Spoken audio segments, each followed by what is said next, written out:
Mbappe বর্তমান সময়ের খুবই ভালো খেলোয়াড়, তবে মেসি সর্বকালের সেরা। এমবাপ্পে সমান বয়সে মেসি ব্যক্তিগত যা অর্জন করেছে তার ধারের কাছেও এমবাপ্পে নেই। 24 বছর বয়সে মেসি 3টা ব্যালন ডি'র ছিল ও ফিফা বর্ষসেরা ওয়ার্ল্ড ছিল, যা এমবাপ্পের ঝুড়িতে এখনো একটাও নেই।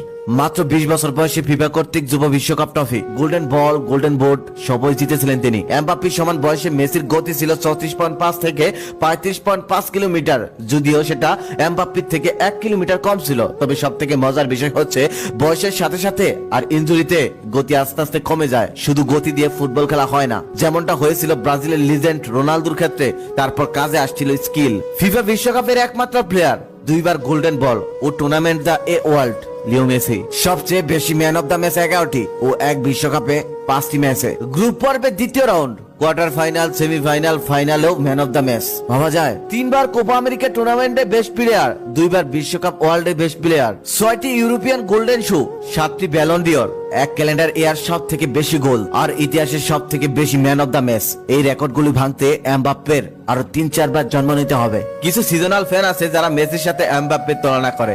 তারা হয়তো খেলা সম্পর্কে ঠিক মতো বোঝায় না বা অতীতের ধারণা নেই। এমবাপ্পে ফাইনালে ভালো খেলেছে, তবে মেসি কি দাঁড়িয়েছিল 2টা গোল, একটা অ্যাসিস্ট, সর্বোচ্চ রোলিং নিয়ে ফাইনালেও ম্যান অফ দ্য মেসি। সব থেকে বড় কথা হলো 8ম ব্যালন ডি'র লোডিং।